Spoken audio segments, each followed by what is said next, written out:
기도하겠습니다. 참 좋으신 아버지 하나님, 우리를 사랑해 주시고 오늘도 우리가 하늘을 우러러보며 하나님의 은혜와 사랑을 기대하며 소망 중에 주님 앞에 나올 수 있도록 은혜 베풀어 주심에 감사를 드립니다. 예배하는 이 시간 우리의 마음이 하늘의 평안으로 충만하게 채워주시고 우리의 믿음이 살아 역사하는 믿음으로 변화되게 하여 주시옵시고 주와 함께 일어나고 주와 함께 다스리고 주와 함께 승리하는 참 믿음의 능력과 역사를 나타낼 수 있도록 인도하여 주옵소서.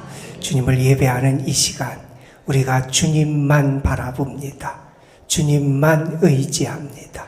주님께 모든 걸 맡기며 하늘의 은혜를 구합니다. 주님, 우리를 찾아와 주시고 만나 주시고 우리에게 말씀하여 주시고 우리의 손을 붙잡아 주시고 우리에게 주의 선하심과 자비하심과 긍휼을 풍성하게 허락하여 주옵소서. 그래서 이 시간이 우리의 영이 소생하고 우리의 마음이 기쁨으로 회복되며 우리의 삶이 치유되는 은혜의 역사가 나타나게 하여 주옵소서. 이 시간 하나님의 말씀을 전하고 듣습니다.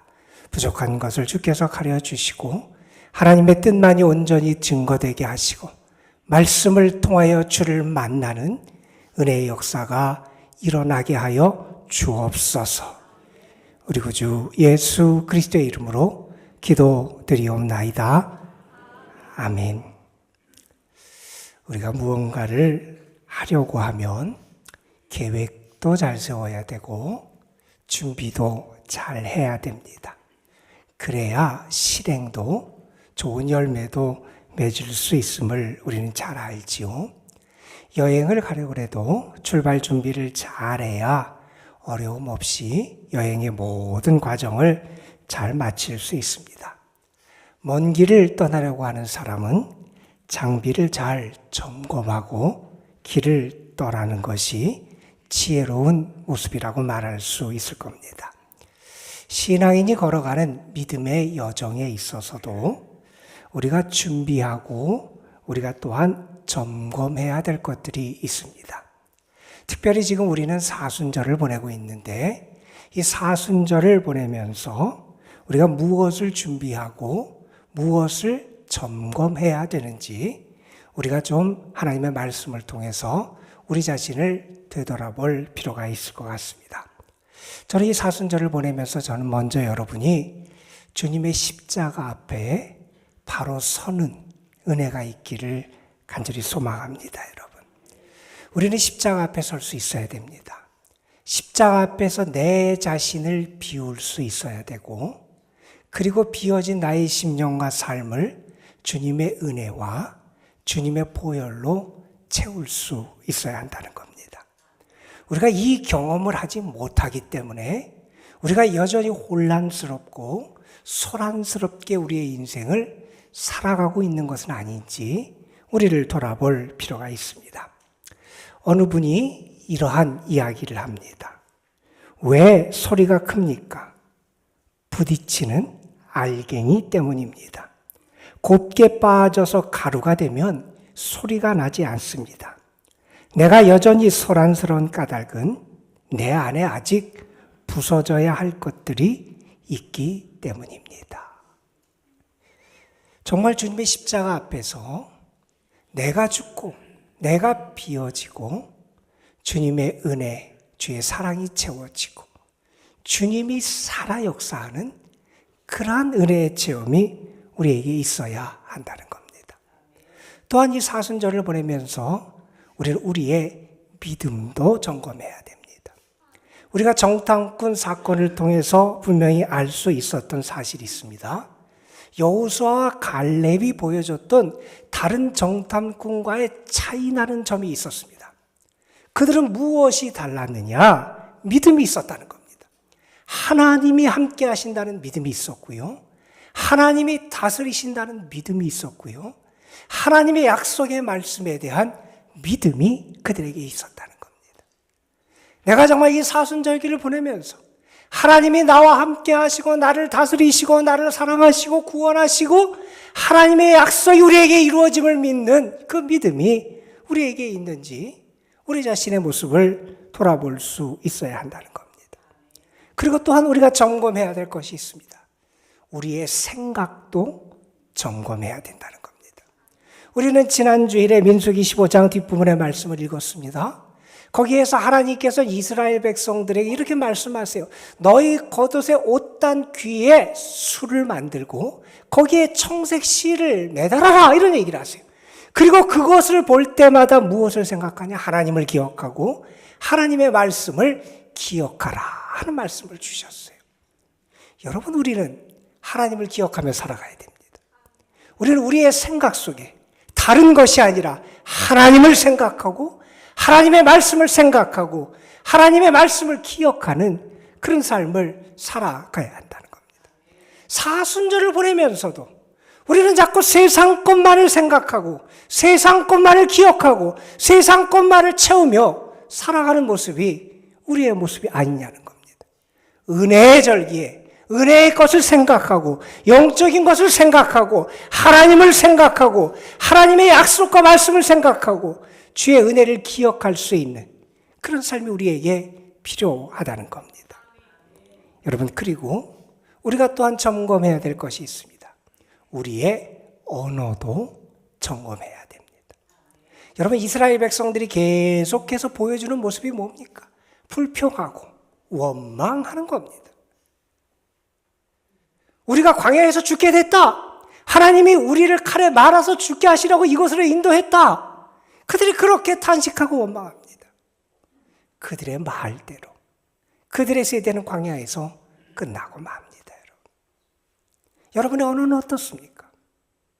여러분이 혹시 불평하고 원망하는 말을 하고 있지 않습니까? 사순절기, 주님의 은혜가 우리에게 더 구체적으로 더 강력하게 나타난 이 은혜의 절기에 여러분이 정말 하나님께 감사하고 그 은혜를 기뻐하고 그 은혜를 찬양하는 그런 입술의 열매를 맺고 있냐는 겁니다.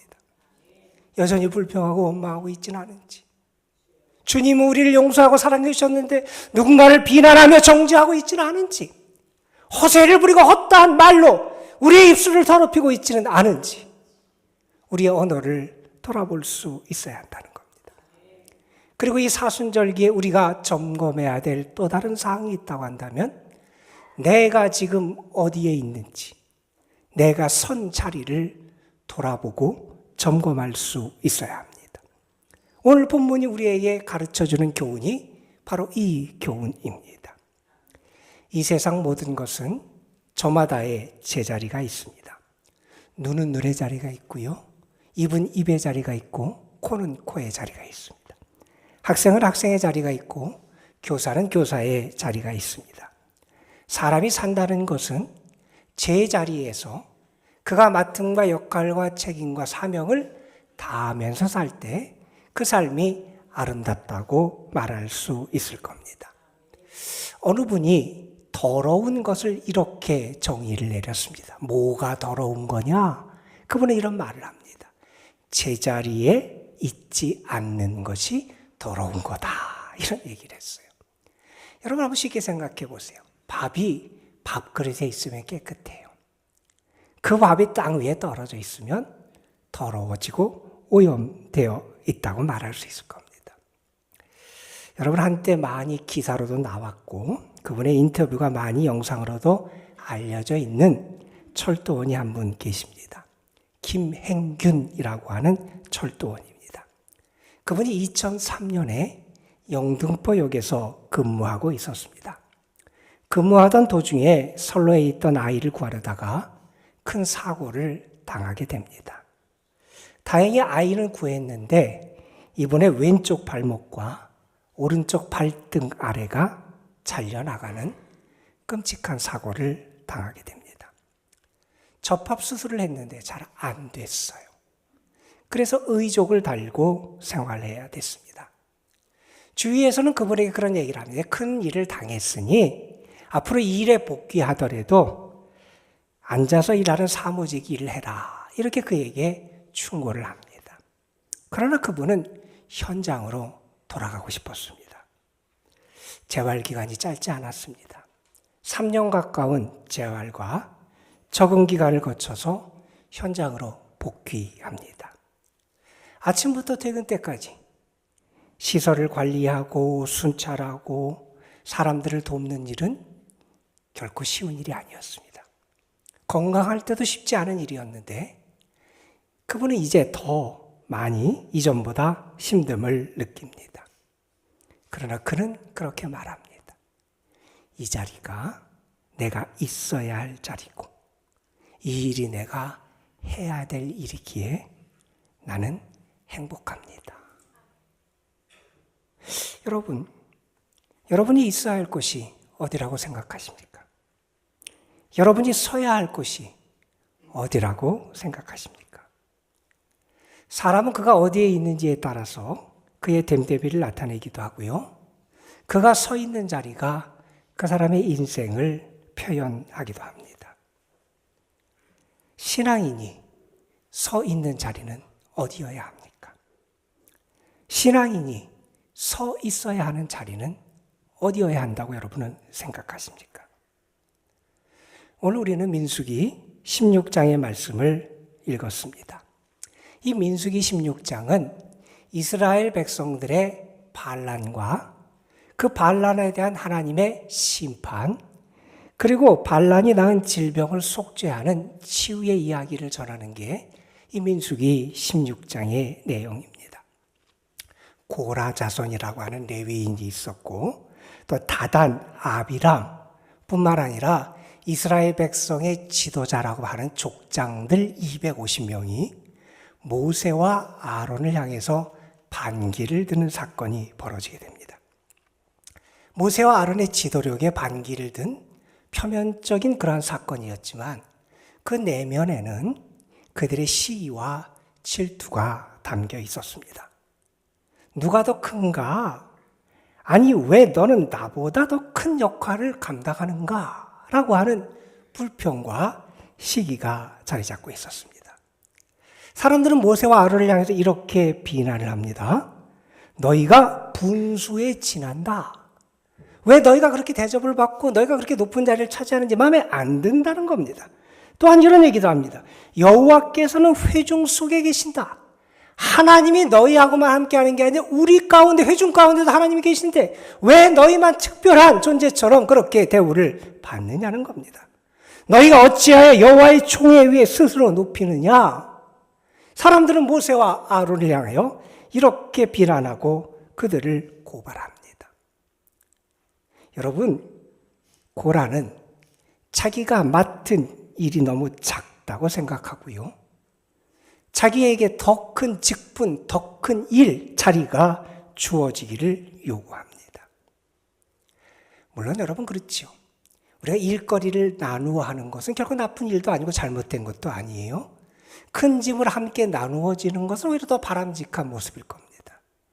그런데 여기 레위 사람 이 고라의 요구는 단지 일거리를 나누어서 함께 하자라고 하는 요구가 아니었다는 겁니다. 그는 자기에게 주어진 사명 역할이 마음에 안 든 거예요. 내가 더 큰 역할과 일을 해야 되는데 왜 나한테는 그런 역할이 주어지지 않느냐는 겁니다.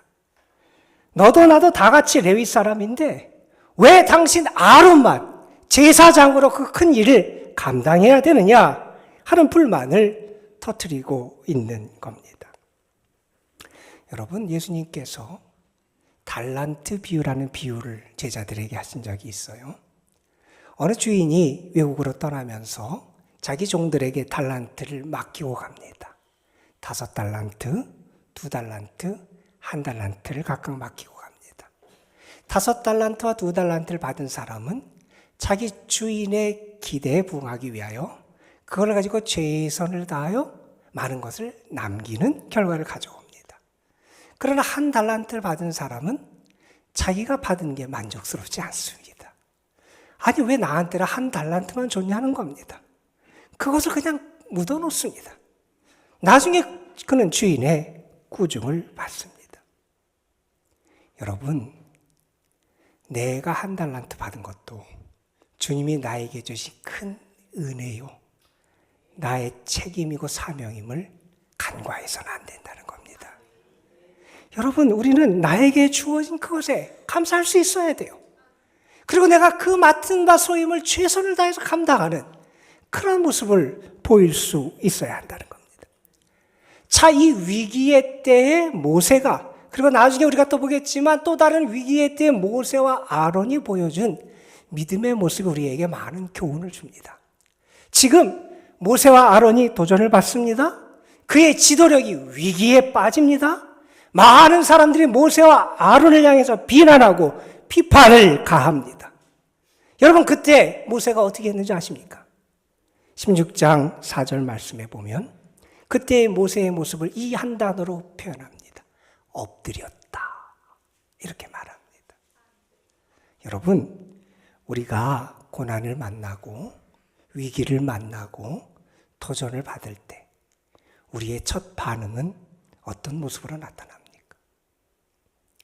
모세는 지금 위기와 도전 앞에 서 있습니다. 그때 그가 한 일이 뭔지 아십니까? 엎드려서 하나님을 의지하는 겁니다. 엎드려서 하나님을 기다리는 겁니다. 엎드려서 하나님 앞에 간구하는 겁니다. 엎드려서 하나님을 기다리고 간구하는 그의 마음속에 어떤 확신이 생기냐면 이런 확신이 생깁니다. 아, 나는 하나님께 속한 사람이구나. 하나님께 속한 사람, 하나님이 나와 함께 하시는 사람이라고 하는 확신을 갖게 되더라는 겁니다. 여러분, 위기 앞에서 모세는 자기 변명을 하지 않습니다. 자기의 소신, 자기의 철학, 자기의 신앙, 자기의 경력을 설명하면서 자기를 변호하지 않습니다. 그가 한 것은 하나님 앞에 엎드린 것뿐이었습니다. 그리고 하나님이 자신이 하나님께 속한 사람임을 확신할 수 있는 그 마음과 믿음을 주실 때까지 기다립니다, 여러분.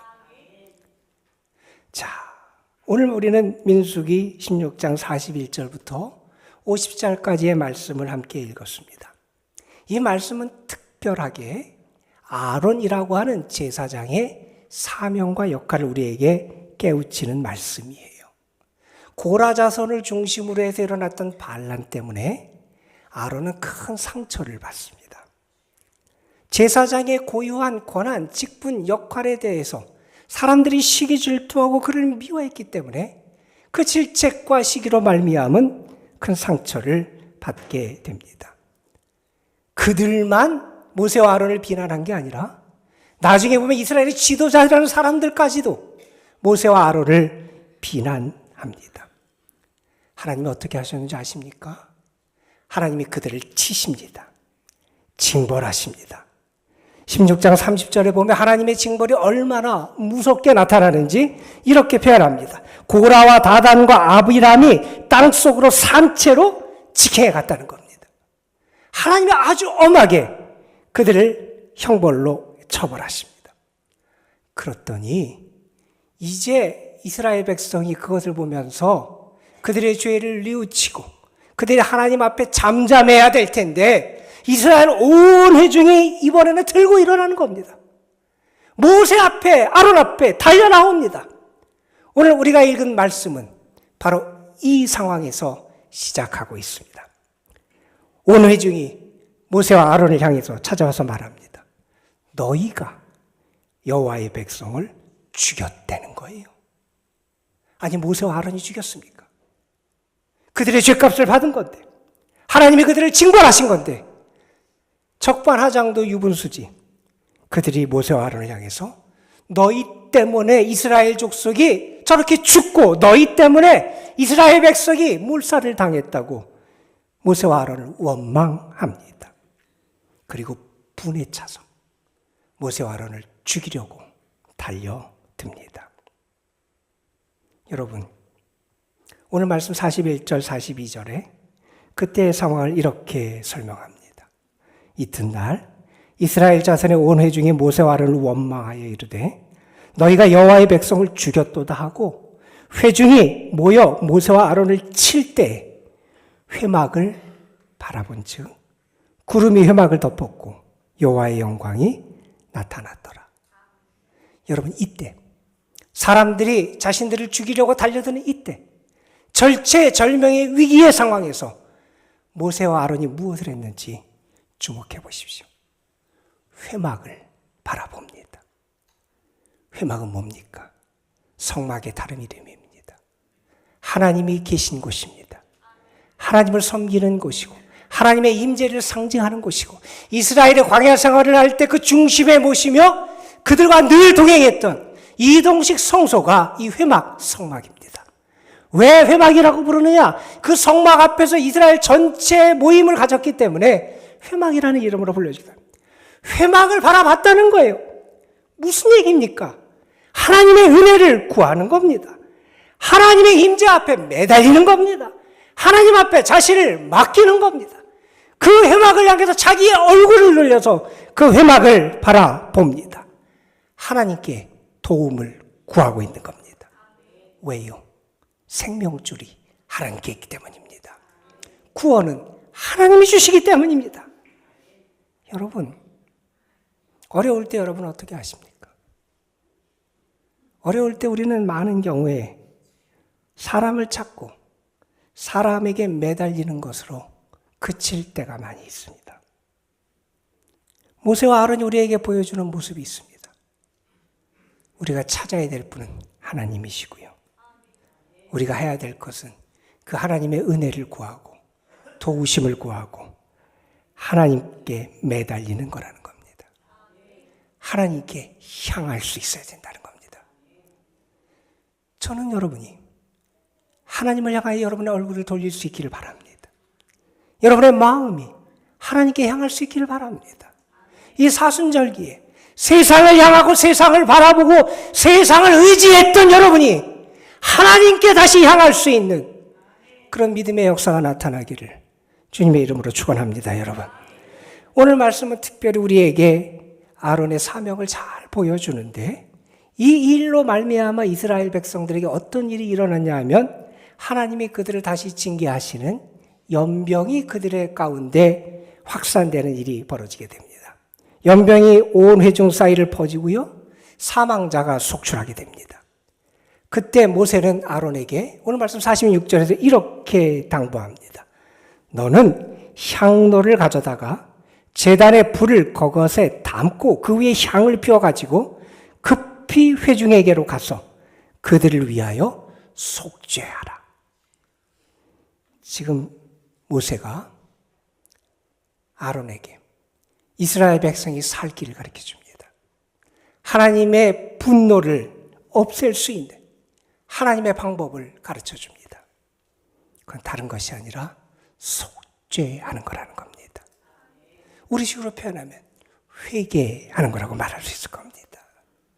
여러분, 우리가 하나님께 다시 나아갈 수 있는 길, 우리가 다시 회복될 수 있는 길, 우리가 다시 살 수 있는 길은 다른 데 있는 게 아니라 이 속죄에 있음을 우리는 잊어서는 안 된다는 겁니다. 인간적인 방법, 세속적인 방법으로 문제를 해결하는 게 살 길이 아니라는 겁니다. 하나님의 용서를 받고 하나님께 돌아가 회개하고 하나님에 의해서 씻음받는 것, 그것이 우리가 살 길이라는 겁니다. 이제 아론은 향로를 챙깁니다. 거기에 제단에 불을 담습니다. 그리고 향을 피우고 어디로 갑니까? 이스라엘 백성들 속으로 들어갑니다. 여러분, 그들은 누굽니까? 단지 죽어가는 불쌍한 존재만이 아닙니다. 얼마 전에 그들은 모세와 아론에게 어떤 존재였습니까? 그들을 죽이려고 달려들었던 사람들입니다. 모세와 아론을 시기하고 미워하고 그들을 죽이겠다고 달려들었던 그 사람들입니다. 그런데 제사장, 백성을 위하여 하나님께 제사를 드리고 하나님의 용서와 은혜를 구해야 되는 사명을 받은 이 아론은 그 회중 속으로 들어갑니다. 왜요? 그들을 속죄하기 위해서, 그들을 살리기 위해서 그들 속으로 들어갑니다. 여러분, 아론이 서야 할 자리는 어디였습니까? 자기를 향해 돌을 들어 던지려고 했던 그 사람들 속이었습니다. 아론이 서야 될 일 어디였습니까? 죽어가며 신음하는 그 회중들 사이였습니다. 제사장은 홀로 거룩한 곳에 머무는 자가 제사장이 아닙니다. 산 위에 사는 자가 제사장이 아닙니다. 여러분, 오늘식으로 말하면 그리스도인은 홀로 거룩한 곳에 높은 산에 있는 존재가 그리스도인이 아니라는 겁니다. 물론 제사장, 평소에 지성소, 성소 지성소에서 하나님을 섬기는 일을 합니다. 거룩한 곳에서 하나님께 예배하며 하나님의 영광을 드러내는 거룩한 사역을 감당합니다. 그러나 지금 백성들이 죽어가고 있습니다. 하나님의 진노가 그들 가운데 임하고 있습니다. 이때 제사장이 거해야 되고 일해야 되는 지성소는 저 은밀한 곳이 아니었다는 겁니다. 백성들 사이, 죽어가는 사람들 사이, 얼마 전에 자기를 죽이려고 했던 그 사람들 사이에 들어가서 그들을 살리고 속죄하는 하나님의 역사를 이루는 게 아론의 사명이었다는 겁니다. 여러분, 이 아론의 모습은 예수님이 우리에게 보이신 사역과 예수님 우리에게 가르쳐 주신 십자가의 길을 우리에게 보여줍니다. 여러분, 예수님은 죄로 죽어가는 우리를 위해서 이 땅에 어둠의 세력, 그 어둠의 땅에, 죄악의 땅에 우리를 살리려고 찾아오셨지 않습니까, 여러분? 예수님은 우리를 만나기 위해서 높고 높은 보좌와 영광을 다 내려놓으시고 우리 곁에 함께 해주시지 않았냐는 겁니다.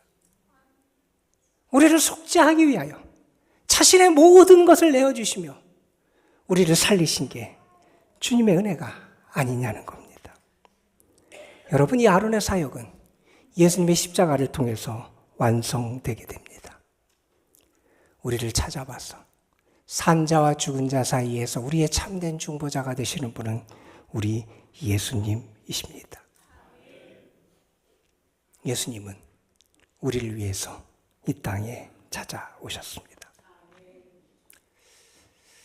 우리나라 초창기 선교사 가운데 윌리엄 홀이라고 그런 분과 그분의 아내 로제타 홀이라고 하는 분이 계십니다.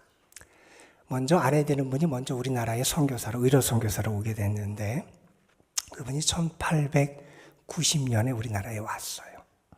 그리고 정혼자, 약혼자였던 그 남편이 나중에 와서 우리나라에서 결혼을 하게 되고 남편이 평양을 중심으로 해서 의료 선교를 했던 그러한 분입니다.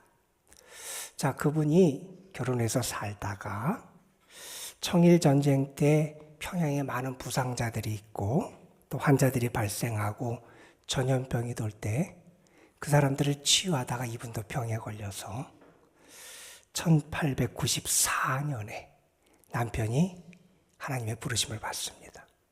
양화진에 묻히게 돼요. 남편이 세상을 떠난 다음에 이 로제타 홀과 아들이 하나 있었고 뱃속에 딸이 있었어요. 미국으로 돌아가요. 그곳에서 3년 있다가 1897년에 다시 우리나라를 찾아옵니다. 미국에 가 있는 동안 그분은 남편이 우리나라에서 하고자 했던 그 의료 사역을 계속하기 위해서 병원을 지을 자금을 모집합니다.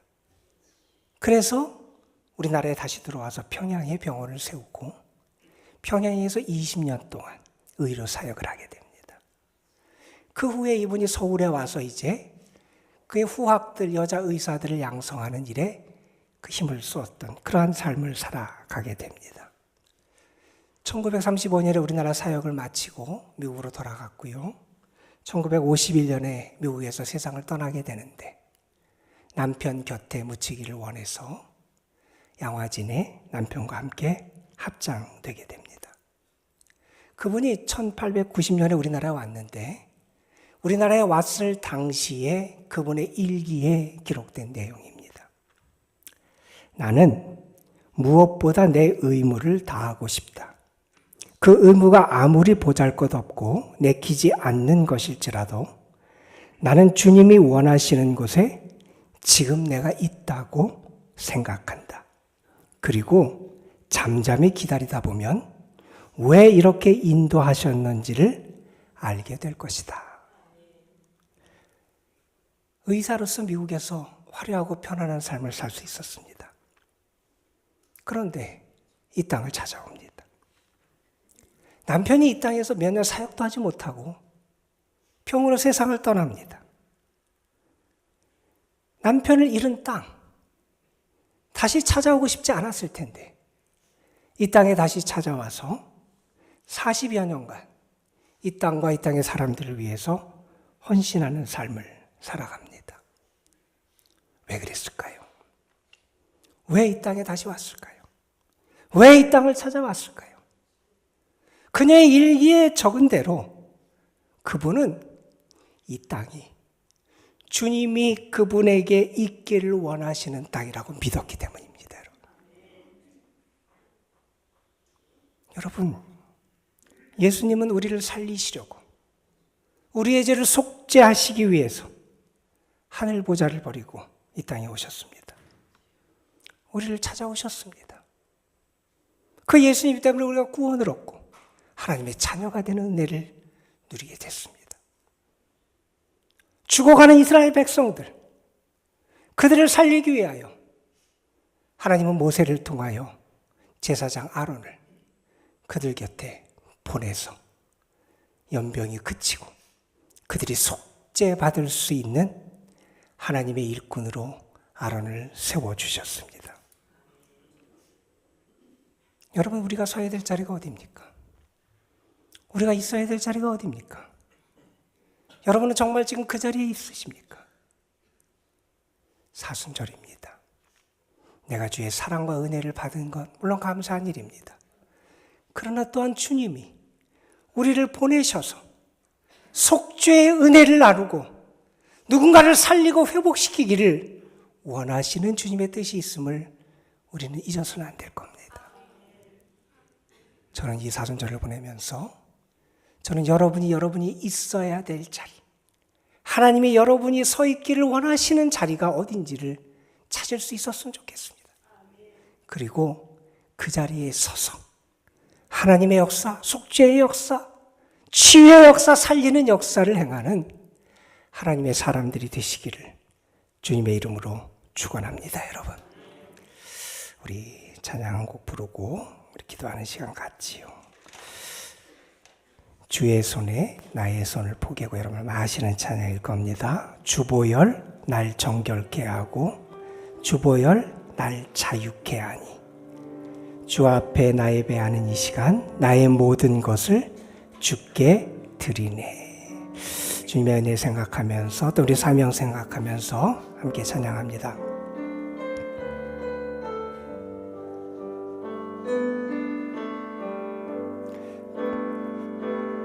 주보혈 날 정결케 하고 주보혈 날 자유케 하니, 주 앞에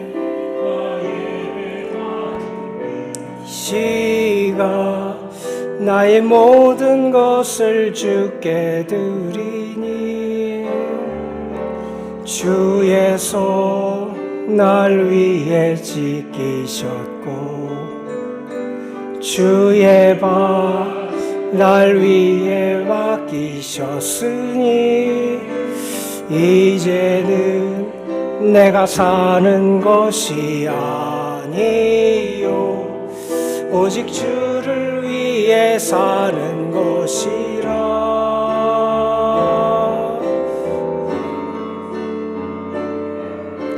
주의 손에 나의 손을 포개고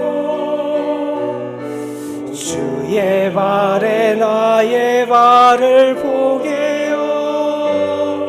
나 주와 함께 죽고 또 주와 함께 살리라. 영원토록 주 위에 살리라. 주 주의 손에 나의 손을 포개고 또 주의 발에 나의 발을 포개요. 나 주와 함께 죽고 또 주와 함께 살리라. 영원토록 주 위에 살리라. 주 위에 살리. 주보혈 날 정결케 하고 주보혈 날 정결케 하고 주보혈 날 자유케 하니 주 앞에 나 예배하는 이 시간 나의 모든 것을 주께 드리니 주의 손 날 위에 찢기셨고 주의 발 날 위에 박히셨으니 이제는 내가 사는 것이 아니요 오직 주를 위해 사는 것이라.